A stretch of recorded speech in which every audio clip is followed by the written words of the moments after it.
I usually talk about incoming freshmen separately, but Jada and Breya Cunningham are so intertwined it only makes sense to talk about them together.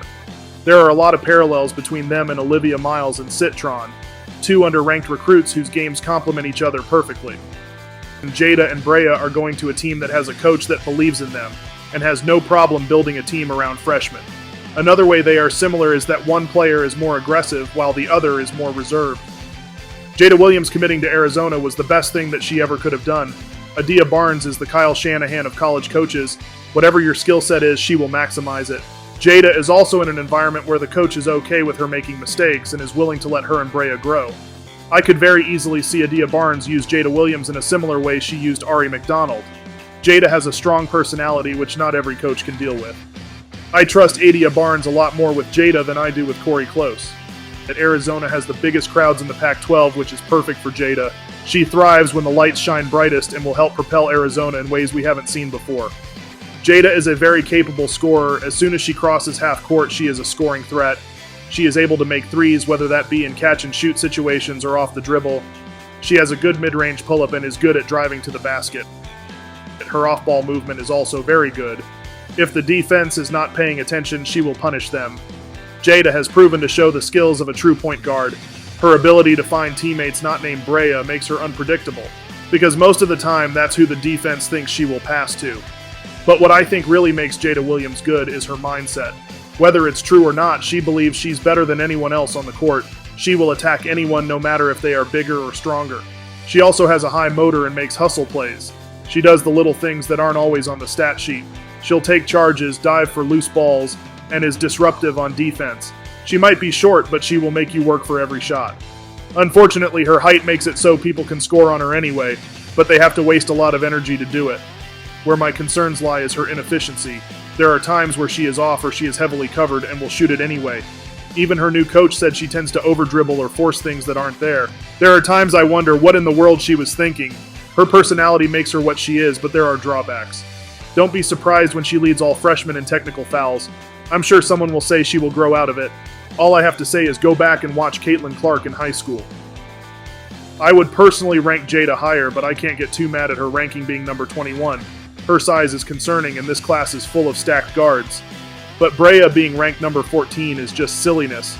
Yeah, she's just a basic post, but a post player who excels at post skills is a lot better than a post player who is a jack of all trades but a master of none. Breya Cunningham is definitely not the flashiest player on offense, but then you look at the box score and realize she had a double-double on over 60% shooting. Her footwork and movement allows her to slip past defenders on a regular basis and get easy layups. She has mastered the ability of using her momentum to score on post players taller than her. And if she's ever in a situation where she's playing someone that's her size or smaller, you're in trouble.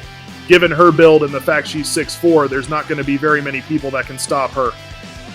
Defensively, Breya is the best post player in the class.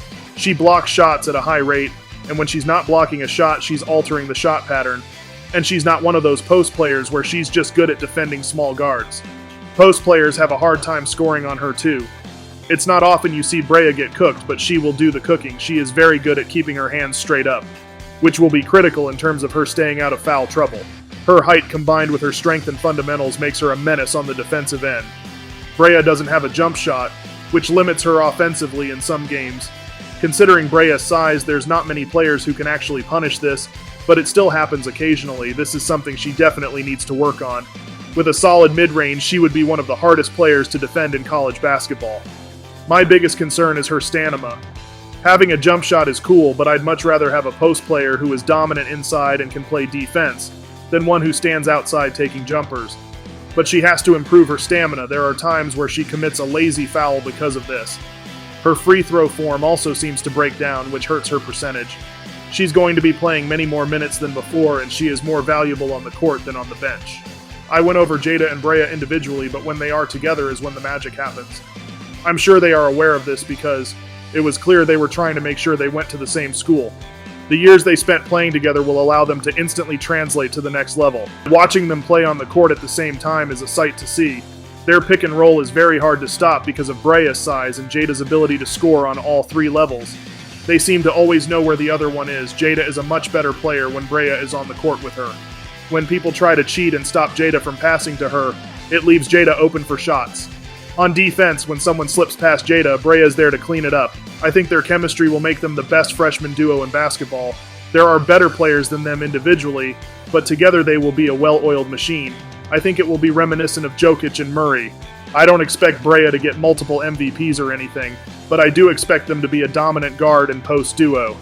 In terms of individual achievements, I think Jada will be an all Pac-12 player her entire career. It's possible she becomes an All-American given the fact that she's in the perfect place for her game, but I don't know if there's enough room for her to make the team, but now that I said that, it's probably going to happen and Jada will call me out when it does. Even though I don't think she will be an All-American, Jada Williams is the type of player that will help you win a championship. Someone who is gritty, makes sacrifice plays, and is a true point guard. I could see Breya Cunningham having an Aaliyah Edwards-type trajectory. I think their abilities are very similar, a post player who is slightly undersized, but their fundamentals make for up it. I think Breya Cunningham will at least be a two-time All-American, one of those being second team. I believe she will win Defensive Player of the Year in the Pac-12 once Brink leaves. I think Breya and Jada will tear up college basketball even as freshmen. They have a coach that's betting Arizona's future on them, and they will deliver. I don't think it's out of the question for Breya to average a double-double even in her first year. I can't see anyone besides Lauren Betts and Cameron giving her any trouble in the Pac-12. I expect Jada to be inefficient with her scoring her first season, but it will get better over time. I think she can put up very good assist numbers because of her connection with Breya. I think by themselves they will be good enough to get Arizona back to a top 25 team. They are a very good foundation for a team, they just need a dominant wing player. Juju Watkins would have been the perfect person to pair with them, but players of Juju's caliber don't come around very often. However, I think Adia Barnes can figure something out. Don't be surprised in a few years when this team makes a deep playoff run like they did in 2021. That's all I have for today. I have a special video coming out November 5th, so stay tuned for that. Thanks for watching.